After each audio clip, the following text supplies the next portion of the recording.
نحمده ونصلي على رسوله الكريم اما بعد فاعوذ بالله من الشيطان الرجيم بسم الله الرحمن الرحيم فلولا نفر من كل فرقة منهم طائفة ليتفقهوا في الدين ولينذروا قومهم اذا رجعوا اليهم لعلهم يحذرون۔ صدق اللہ العظیم۔ دینی مدارس کا آغاز تو تبھی ہوا تھا جب رحمت عالم صلی اللہ علیہ وسلم نے دعوت اسلام کا آغاز فرمایا تھا اور حضرت ارقم رضی اللہ عنہ کے گھر کو ایک مدرسہ بنا کر باقاعدہ تعلیم و تربیت شروع کی تھی، اور پھر ہجرت کے بعد مسجد نبوی کے ملحق صفہ کا چبوترا وہ مدرسہ بنا، لیکن مدرسے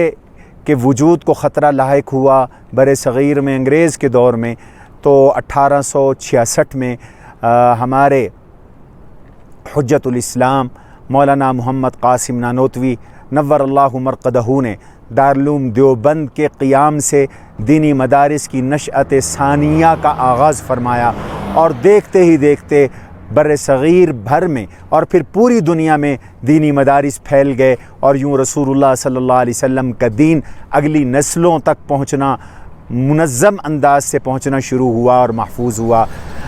دینی مدارس چلانے والوں کو مدارس کے چلانے میں بسا اوقات دشواریاں پیش آتی ہیں، رہنمائی نہ ہونے کی وجہ سے وہ اپنا بھی اور ادارے کا بھی نقصان کرتے ہیں۔ بعض لوگ دینی مدارس قائم کر بیٹھتے ہیں لیکن فوائد حاصل نہیں کر پاتے، بعض لوگ دینی مدارس میں پڑھاتے ہیں لیکن جو مقصد ہے تعلیم و تدریس کا وہ حاصل نہیں ہو پاتا۔ اس کی وجہ کیا ہے؟ اس کی وجہ یہ ہے کہ جو دینی مدارس کے قیام کا اصل مقصد ہے اس سے عدم واقفیت یا اس سے انحراف ہے۔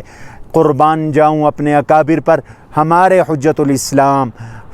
قاسم العلوم والخیرات حضرت اقدس مولانا محمد قاسم نانوتوی رحمۃ اللہ تعالی علیہ نے دارالعلوم دیوبند کے قیام کے موقع پر مدارس کے چلانے کے لیے 8 اصول طے فرمائے تھے۔ ان اصول کے تحت فرمایا دارالعلوم دیوبند چلے گا، اور وہ ان اصول پہ قائم رہا تو چلتا چلا آیا ہے اور چل رہا ہے، اور کائنات بھر میں، دنیا بھر میں اس کے علوم و معارف کے دریا بہہ رہے ہیں۔ وہ 8 اصول 8 گانا کہلاتے ہیں۔ آج بھی اگر کوئی صاحب مدرسہ، مدرسے کا کوئی محتمم و منتظم، مدرسے کا کوئی استاد، مدرسے کے طلباء اگر کامیابی چاہتے ہیں اور دینی مدارس کے مقاصد اور اہداف کا حصول چاہتے ہیں تو ہمیں ان 8 اصول پر واپس آنا ہوگا، اور اصول 8 گانا پر اپنے مدارس کو استوار کرنا ہوگا، نظام تعلیم کو استوار کرنا ہوگا، نصاب تعلیم کو استوار کرنا ہوگا، مدارس کے انتظامی ڈھانچے کو استوار کرنا ہوگا۔ آئیے سنتے ہیں کہ حجت الاسلام مولانا محمد قاسم نانوتوی رحمۃ اللہ علیہ نے دینی مدارس کے لیے 8 کون سے اصول وضع فرمائے تھے، اور ان 8 اصول پر آج دارالعلوم دیوبند قائم رہ کر کیسے ترقی پذیر ہوا۔ وما علینا الا البلاغ۔